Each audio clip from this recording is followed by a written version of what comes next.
What's going on, everybody? Exceptional Gabe here, back with another episode of Exceptionally Animated, where we get the best voice actors and animators in the industry and we chat about their amazing work. And today we've got the literal princess of Vancouver voice actors. Please welcome Nicole Oliver. Thank you for joining us. Oh, thanks for having me, Gabe. This is great. So this has been a long time coming. A lot of people have actually requested me to have you on my podcast, and I can definitely see why, because you're just so talented with all of your voiceover roles. Thank you. I'm glad we can make it happen. It's sometimes difficult trying to put schedules in together and with life and everything, but this is great. Yeah. Definitely, yep. So the first question I always ask everyone is, what was your first ever voiceover role? My first voice job. Well, I went to theater school, right? So I'm an actor. Hmm. So I do all sorts of acting, from theater and musicals and on camera. And I think my agent, this is way back when the Earth was flat. So I want to say 1991. Were you born yet, Gabe? Were you even born? Nope, I was born in 2002. There you go. So 11 years before you. Um, my agent was like, "You've a nice voice. You should try auditioning for some stuff." And I was like, "Oh, okay." Like I knew obviously that I loved cartoons. Always watched cartoons and actors did those voices. And I also knew from watching television with commercials that there's voices in that. So my first voice job I booked was to be the voice for Vaseline Intensive Care. Remember that? The lotions, the lotions. So I did Oh, that. so your first ever voiceover role was literally a commercial. Yeah. That's Yeah. that's so cool because recently I don't know if this counts, but I am the voice of the South Bend International Airport. That's where I live, South Bend, Indiana, and I'm the voice of the actual airport. All the announcements. I love that. Congratulations. That's awesome. So great. So that was So my first job. And then, an actor's job is to audition. You're not the casting person. If somebody wants to see you, you say thank you, you show up and you do your best work, and then you forget about it unless they call you and tell you booked it. So then I guess the first cartoon was, I want to say Silver Surfer way back in the day in Toronto. I did a part on that and also on X-Men. And then I just was always just auditioning for it. If I wasn't working on camera, I would audition for that. And then really, I think my animation career, I moved out to Vancouver. I was kind of going between Vancouver and Toronto and Los Angeles for a little bit, like a lot of actors do, then sometimes to New York and then go around. And I auditioned for RoboCop in Vancouver. And I booked a bunch of different female voices on that. And I think that was really around that time where I started to really understand how much fun animation acting was. The community out here was fantastic in Vancouver, very welcoming and supportive. And so it wasn't that I don't believe you just be a voice actor. I really don't. You're an actor. If you're fortunate enough as an actor, you can maybe decide, I want to focus my work in this area, right? But really, our job is to act and audition, right? It doesn't matter. It's just maybe when it comes to animation, um, I still have to use my face and everything to get the story across, right? I still have to know how to access emotion and make you feel things and react and all the rest of it. So the principles are the same. It's just a little bit different work environment. And to be honest, the hours in animation are a lot better than the hours in on-camera work world, right? Yeah. yep, yep. So one of the shows you were in, this is probably one of my all-time favorite shows. You were in Hamtaro. It's Hamtaro time. Oh my gosh, that's a callback. Yeah, yeah. I did a lot of as you probably know, Gabe, and I'm sure a lot of people who listen to you know, in animation, you're either doing like prelay, which means they're technically supposed to be recording the voices and then they animate to your performance, right? I mean, they're making backgrounds and doing character design and dev and all that kind of stuff. But they're also, I think, sorry, that was just a phone call about my dog. I said I ignored it. So there's that with prelay, and then with anime, right? You're matching the flaps because it's been animated first in another language, right? Yeah.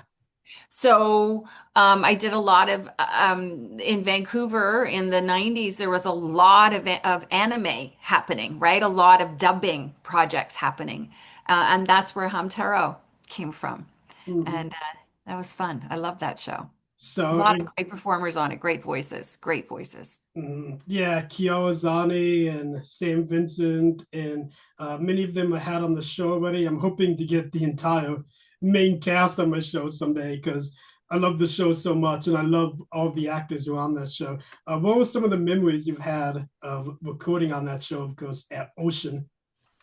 Well, there's lots, I think for me, just lots of memories in terms of just the camaraderie, right? The community.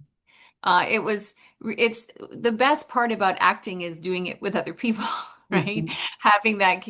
So the sense of now with dubbing, you are doing your work one line at a time and on your own in isolation. You're not working with other performers as you would maybe in a prelay situation, but you'd see people in the waiting room as you're crossing over, or sometimes two studios would be going because there's just so much happening that they have to get to. But just the sense of community and the fun and the playfulness. And I think it was Carl who directed that one, I Carl think. Williams, yep. Yeah, and Carl's just a delight. He's so great and fun. And so, it's just fun. It's really, as you know, it's really awesome to be able to survive and thrive doing something you love to do, Hmm. as opposed to something you have to do. You know what I mean? And the character you voiced, Pepper, I believe she wasn't added in the show until like season two. It was later on in the show when she was added, I believe. Yeah. So, Yeah. I did a lot of work. I think my character interacted with Saffron Henderson's character a lot, oh, right? Oxnard, yep, yep. Yeah. I loved Oxnard. Oh yeah, Oxnard. Saffron's fabulous actress and a great human being. I mean, it's really great when you work with creative people and they're also really nice people too. And then, being able to create friendships, it's fantastic. It's special. Hmm. And moving along, you were also in, I believe you were in one episode of Dragon Tales, which is highly regarded as one of the best animated series of all time, and I definitely agree. Oh, wow. Do you remember being in Dragon Tales? Oh, I think briefly. Yeah, my resume is really long. I have over 300 credits on IMDb, right? Yeah. So I've been doing this a very, very long time, and every job I get, I'm very grateful for.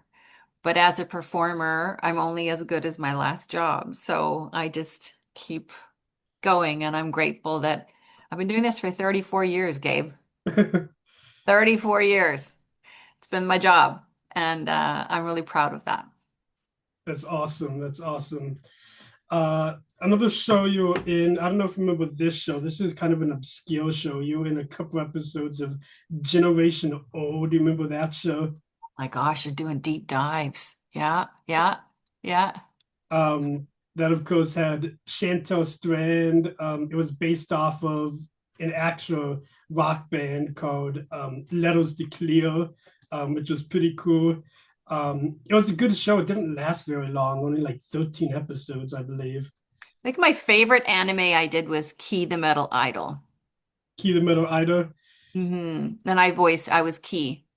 So that was fantastic. From an acting perspective too, you get all of those episodes and the character and you get to, your lead and follow it through and you get to know the character's emotional arc and their storyline. It's fun. I mean, work is work is work.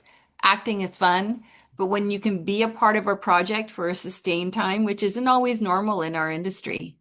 It's a lot of a couple of days here, a couple of days there, Mhm. journey person-esque, moving around a lot. So Yeah.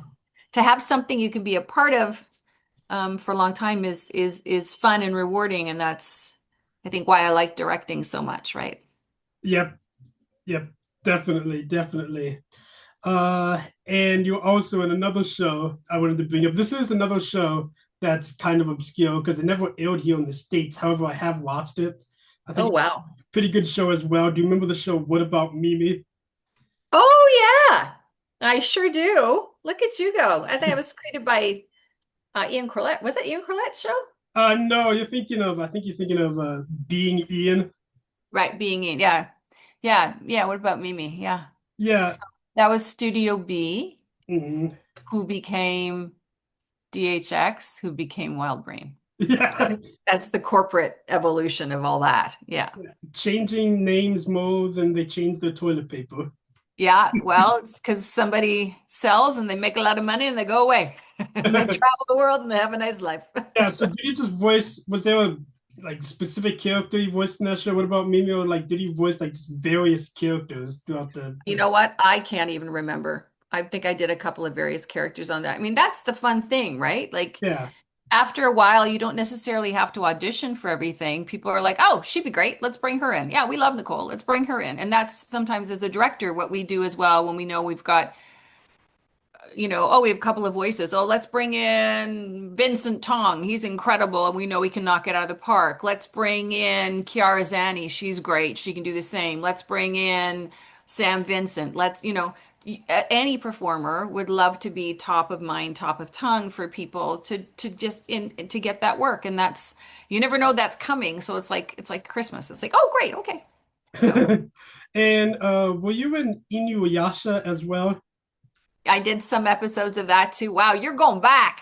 Yeah, you're diving back. I love it. Yeah. What can you say? I'm the animation historian. I love that about you. I love that.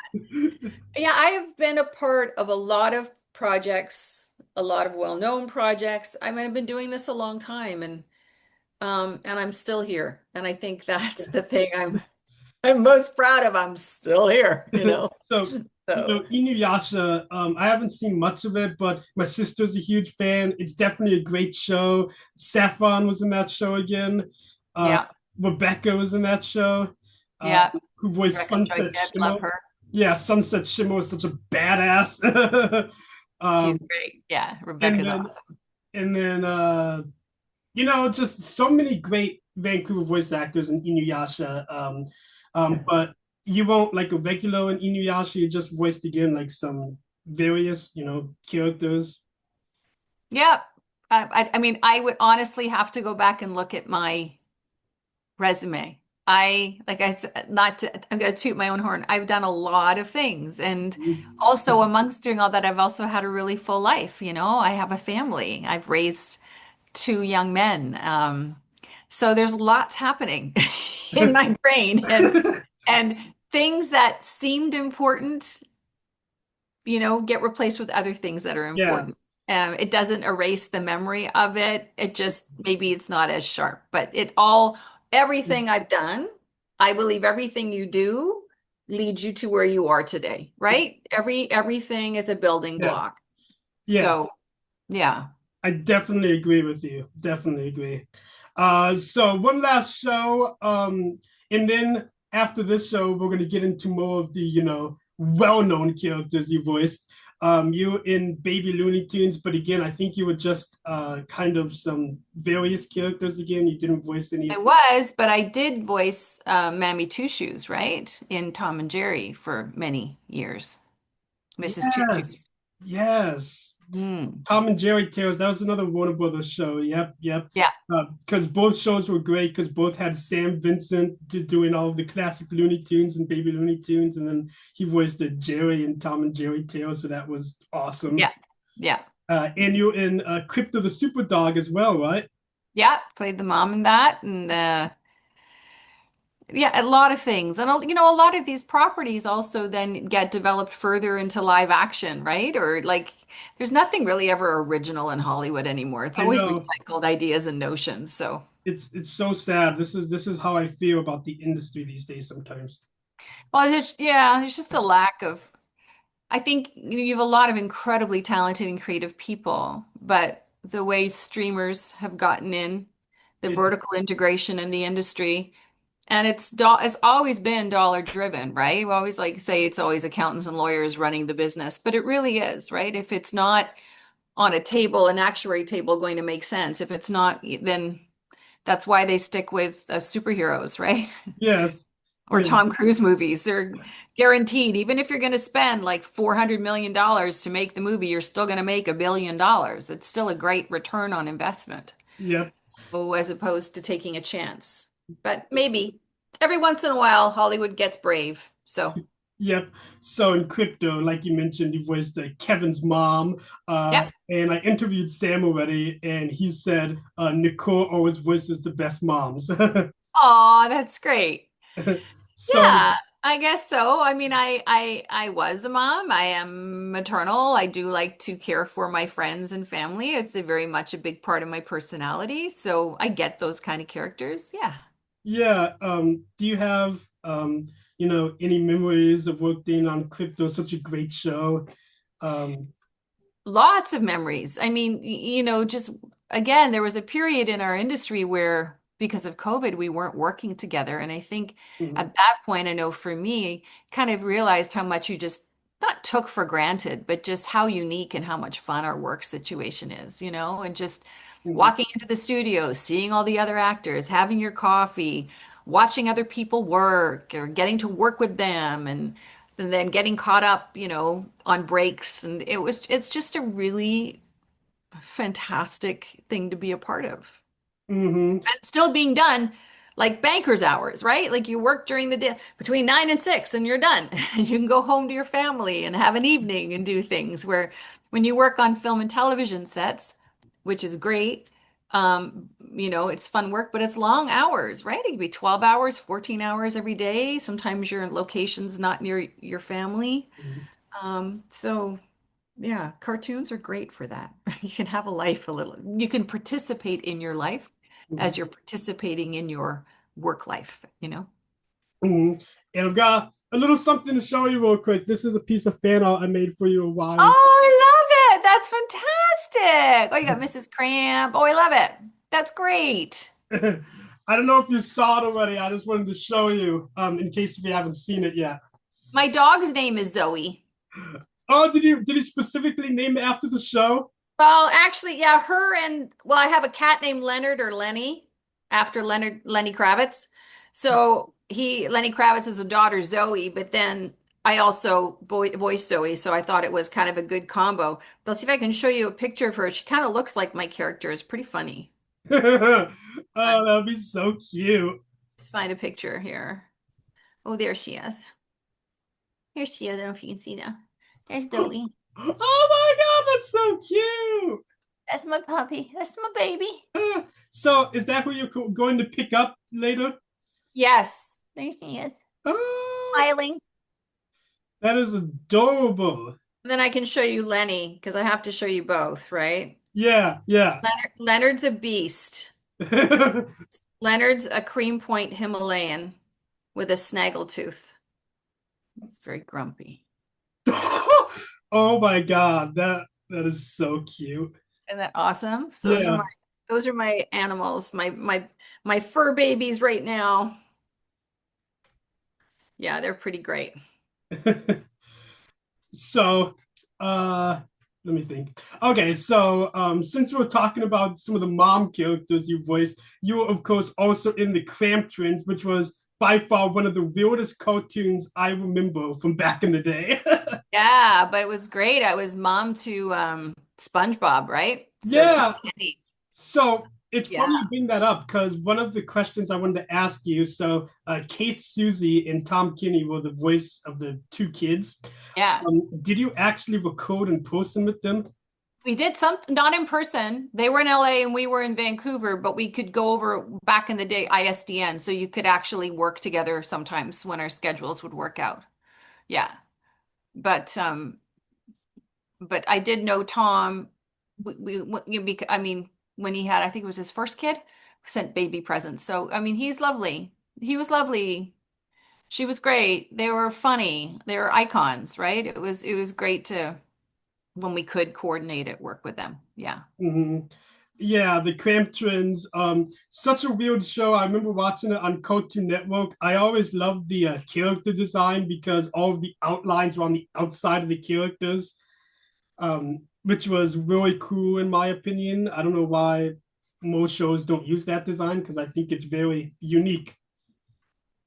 Yeah, the design, the animation, you mean? Yeah, you know how remember how the outlines were like on the outside of the Yeah, yeah. yeah, yeah. It was incredibly unique and made it stand out, right? All the Yeah. more reason. Yeah, it was almost like live cartoon. You know what I mean? Like live cartoon. It was almost like you'd pick the cartoon up off the paper with that outline. It really gave them. They kind of did that with Martha Speaks too, a little bit. Oh Did you ever? yeah, yeah, a little bit. Yeah. Yeah, they kind of had that feel on that show too. I don't know what that technique is, but yeah, I liked it. It's unique for Yeah. sure. So your character, I remember she was always, the one who wanted the house clean, was super tough. Well, she was, I think, a little neurotic, right? Yeah. Yeah, a little neurotic, just wanting everything to be in its place and everything to be just fine, and the kids need to listen. So a little high strung, I think, but well intentioned, I but could high still strung. hear the voice. I could still hear the voice when he just did it there. Yeah, yeah. Uh, that's so funny. And of course, your husband was voiced by Ian James Collette, who's just a legend.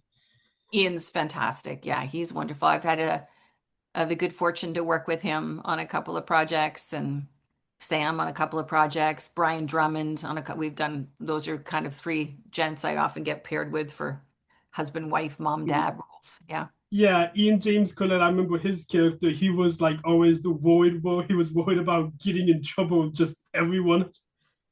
Yeah, a little neurotic, as they say, right? A Yeah, little neurotic. Yeah, yeah. yep. So, what were some of your favorite memories from the Cramp Twins?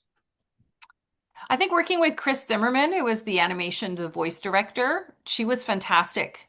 Seeing such a strong woman in a position like that and the way she could talk to actors and I would say she really impacted her and Sue Blue really impacted like, oh, okay, I could direct that. I could direct cartoons. Absolutely. So that was on a personal note. It was just funny writing. It was just funny. Hmm.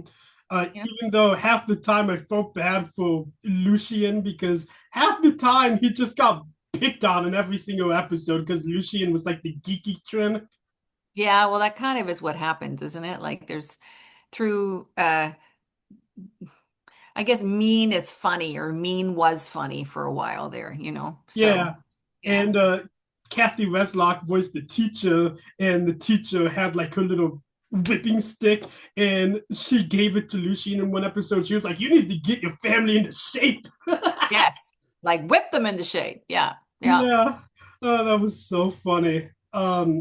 Anyway, Cramp Twins, weird show, but definitely very funny show. And moving along, you're also in. Well, let's talk about Martha Speaks. You voiced the teacher in that show, right? Yeah. The mom, one of the moms and a teacher. Oh, yeah, bunch of different characters.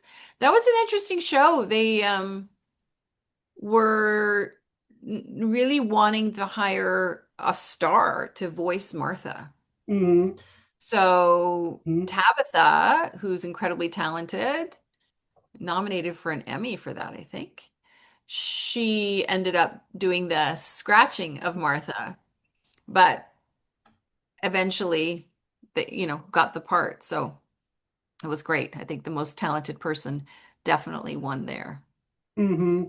Tabitha is by far one of my biggest inspirations in the industry. I love her voiceover work. I had her on my show too. She said they wanted Ellen as the voice of Martha originally. Yeah. And then Kathy Najimy, I think. And but yeah, Ellen was who they were really hoping to get that kind of, flat kind of delivery. But I think Tabitha's the best. Tabitha just nails every single performance she's in. Hmm. She's incredibly talented. Yes. And this plush is my favorite plush in my collection. Do you have any, memories of working on that show? That was a Studio B production as well, I believe. Yeah, we actually recorded that in the same studio that we did My Little Pony for so many years. Same place. Um, Same thing. I mean, the scripts were, it was a lovely show. It was a preschool show. The thoughts behind it were warm and fuzzy. Big cast some days, lots of talent. It was just fun. Again, it's just, I still pinch myself, when I'm doing that kind of work, how much fun it is, right? So, um, yeah, nothing really like it. Nothing like someone did something or something happened. It was just fun. Good writing and great people. And, the studios are about 20 minutes from where I live. So it's Mhm, all incredibly convenient and lovely. And I'm grateful for that. mhm, mhm. So, moving along, you were also in another anime. You were in Powerpuff Girls Z. Remember that show? Oh yeah, yeah, yeah, yeah. Yeah, you were Miss Bellum, right? Mm-hmm, mm-hmm. The ditzy, not really, secretary. Yeah, she was fun. Yeah. Yeah, I mean, I love to work first and foremost. Hmm. Um, Dubbing is fine. It's hard work. Dubbing is hard because you're on your own. Hmm. It's solitary. I mean, you have a director and to help shape and hold your hand but you're really restricted by the flaps on the screen. Hmm. So, it's only as good as the translation. Hmm. And then how do you make it yours? How do you make it be and have some pep and zing to it and feel like it's a live performance that you would do in normal prelay? I find anime, I mean, it can be really rewarding. I find it really challenging. And so if I had a choice, I would rather do a live action or a prelay cartoon where I'm working with other actors and we're creating something together. That's my favorite.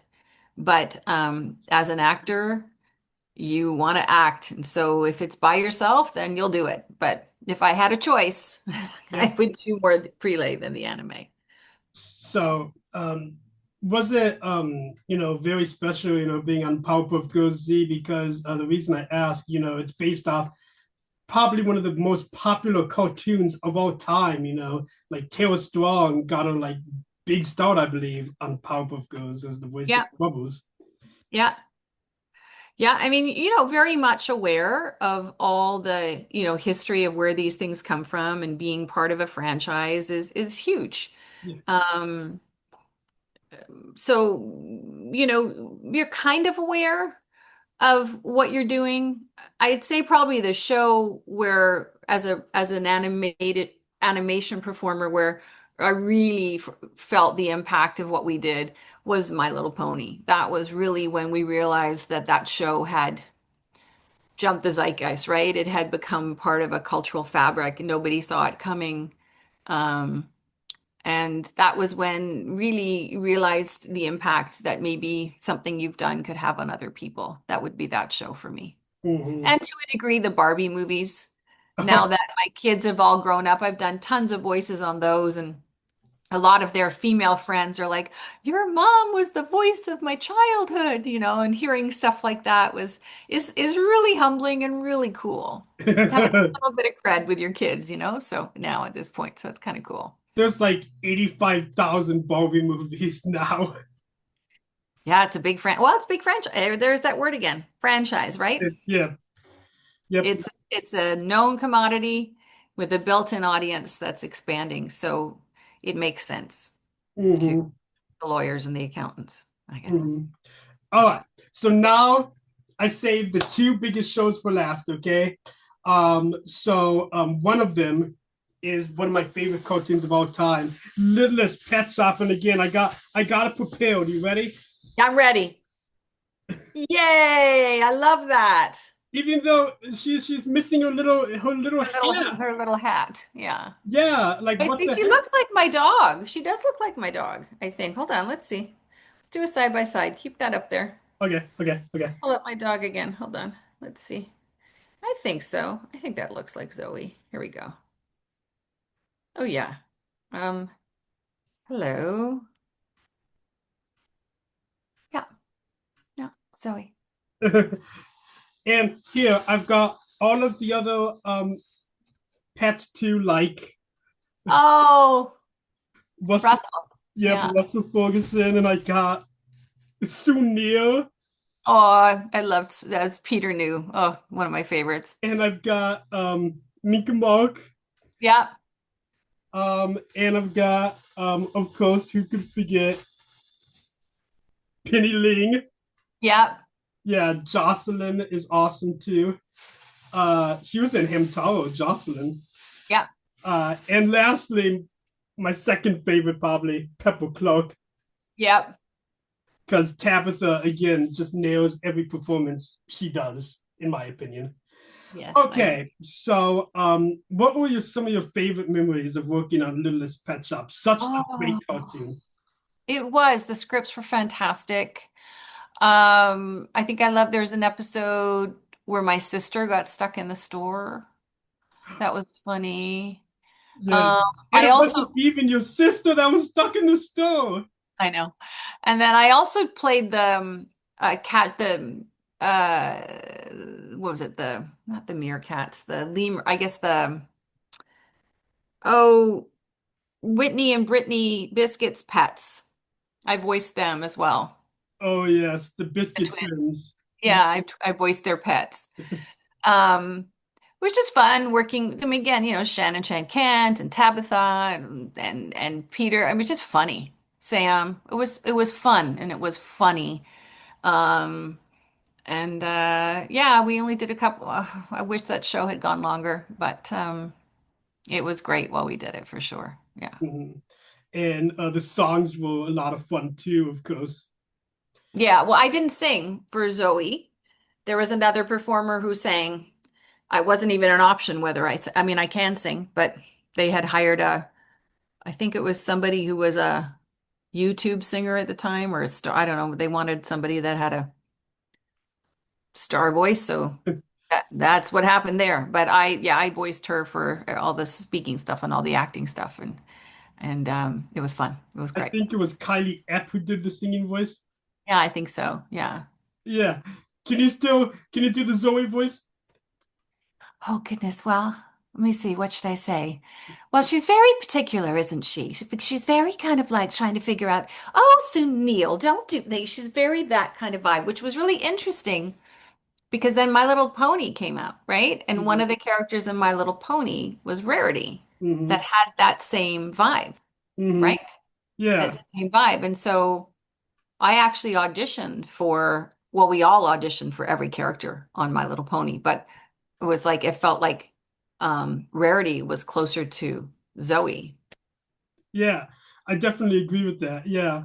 I remember one of my favorite episodes, well, I love the one where they get stuck in the dumbwaiter. Remember that one? Yeah.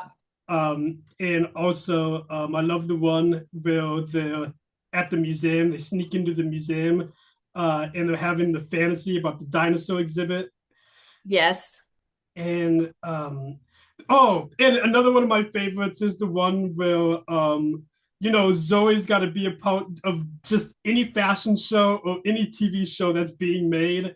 And then they had the episode. Pose, pose, pose, right? Yeah. Yes, and they had the episode where they did the toddlers and tiaras parody. Remember that Yeah. one? Yeah, that was funny. That's funny. Great Yeah. writing, Julie. Great writing. Really great writing. Really pithy, really funny. Was great. Mhm. Yeah. And real quick, I got into Zoe's favorite song. This was from the episode he mentioned earlier, the one with Zoe's sister in Yep. the store. The dance like you know you can, dance like you know you can, dance like you know you can. How many times have you watched all these episodes, Gabe? uh, well, I watched it quite a bit because it's such a good show. It's Oh, so I love it. I'm not criticizing. I love that. Like I just love that. yeah, yeah. It's such a so. Let me tell you a little bit about myself. I'm actually on the autism spectrum, Mhm. and my main goal, with doing this podcast, and I'm also on Instagram too, Exceptional Gabe. I like to highlight and spread autism awareness, and the reason I do it through animation and voice acting is because there's a lot of people on the spectrum like myself who are really connected and just touched by voice acting and just animation in general. And I think it really just touches, people on the spectrum. It's a comfort feeling to them. I love that. I love that you're doing that advocacy work. That's really important. That's fantastic. Hmm it was one of the inspirations behind starting this podcast. Like two of my biggest voiceover inspirations. I told you Tabitha was one of them. The other one, I don't know if you know who this is. Her name is Jessica DiCicco. She's an American voice actress. Mm-hmm. Mm-hmm. She was on Adventure Time. Yeah. I have my shirt right here. I don't know if you can see it, and I have Twilight Yeah. right I here. can see. Yeah, that's great. I love Yeah. it. Love Um, it. so her performance as Flame Princess was just so inspiring that I knew when I saw that performance, I'm like, this is what I want to do. I love that. Hmm And you're doing it. hmm So, one other thing. So this plush, I just got to complain for a minute. So Hasbro, um, the hat. So there was another episode. Remember the episode with the psychic? There was an episode where she said, Zoe doesn't like hats because she wasn't really a psychic.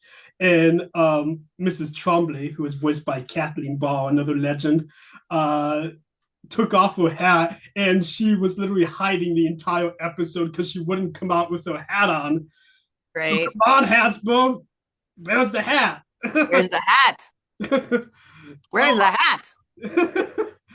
all right. Do you have? Well, you just so your favorite episode was the one with her sister. Do you have any other favorite episodes of Littlest Pet There's the Shop? one where she's wearing her sweatpants all the time. Remember? Kind of gave up on life. That was funny. Oh yeah, yeah, that was a good one. That one. That was Um, fun. and there was the story arc where she goes to Blythe goes to Fashion University North of FUN. Yeah. That was a fun one too. Fun show, great songs, great writing, just an overall great show. Daniel Ingram, of course, did all the songs. Another. Yeah. So talented. Such a talented person. Dan Ingram. Yeah. Really great. All right. Now I think it's time for the moment you've been waiting for. It's time for I'm gonna move it in slowly. Aw. That's So awesome. a quick funny story about this toy. So I used to vacation in Florida every year, and I found this buried in the sand at a private beach I used to go to, and I Oh, just really? hung on to it after all of these years. The sign. There you go. So yeah, My Little Pony Friendship is Magic. You voiced Princess Celestia. Um, you know, what were some of your favorite memories of working on that show? I remember the day we all kind of said it can't be everyone, it had to be every pony.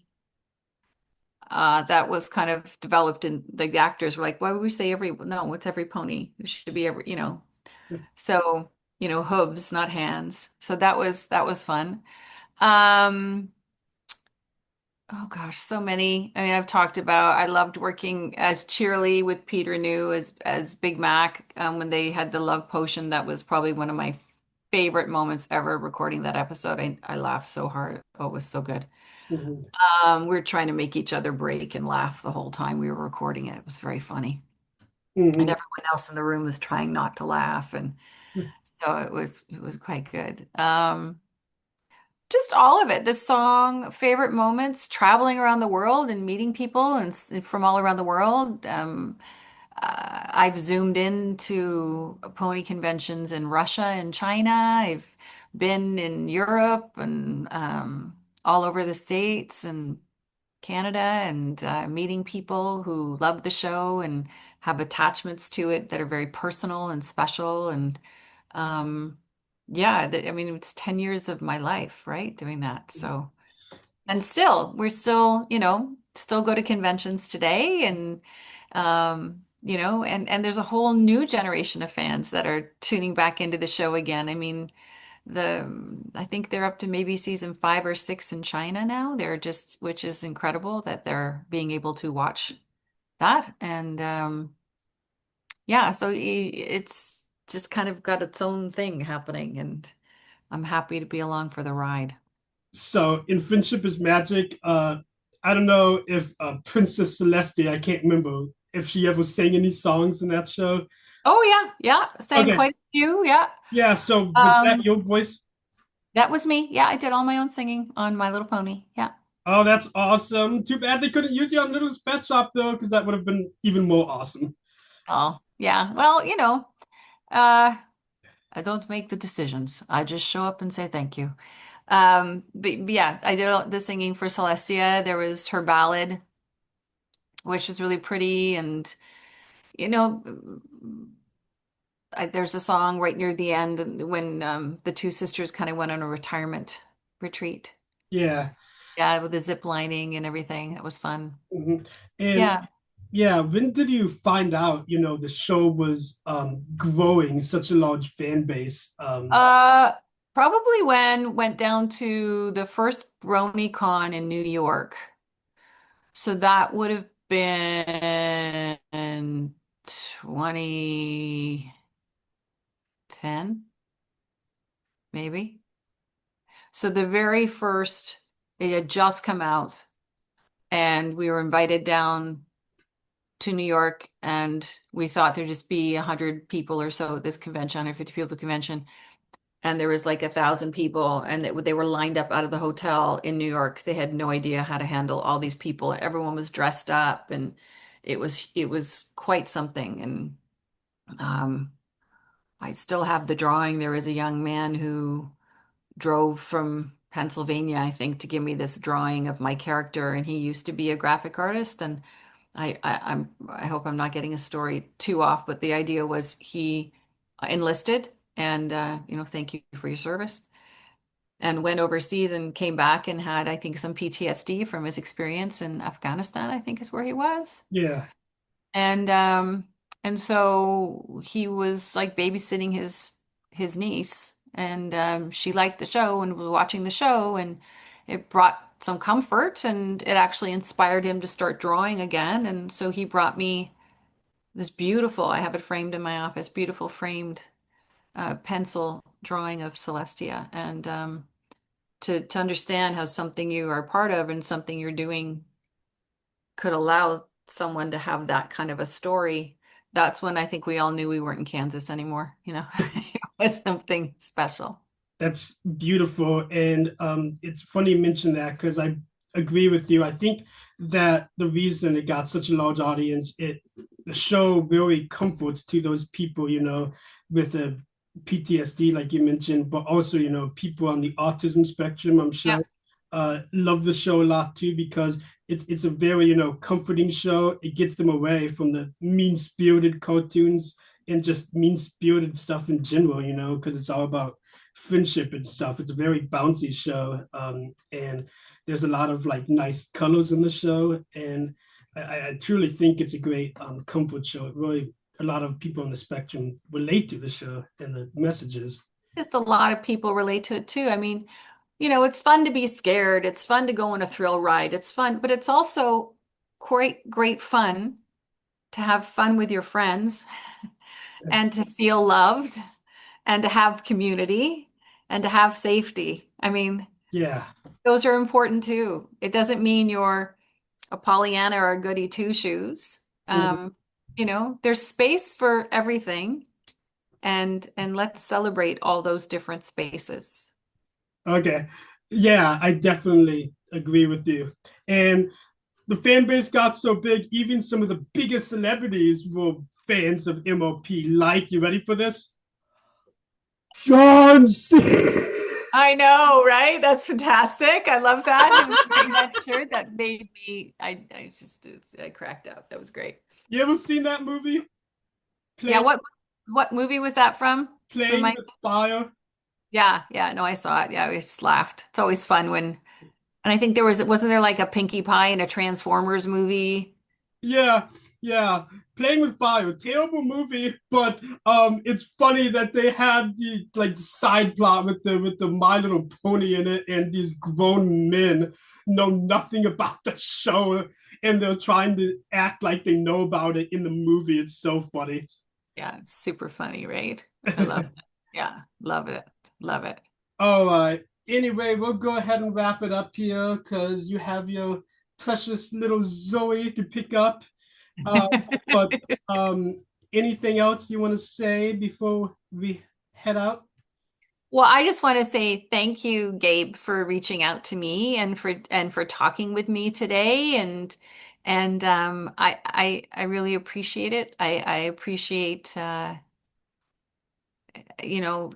fact that there's things I've done that have touched other people and given them happiness. I think that's fantastic.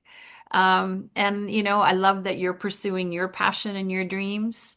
And I love the advocacy you're doing. So keep doing that. And I think that's for everybody. I think that's one of the things I love the most is seeing the creativity that and inspiration that some of the things I've done have given to others. And that's an incredible gift to receive and a wonderful thing to be a part of. And I don't take any of it for granted. So thank you.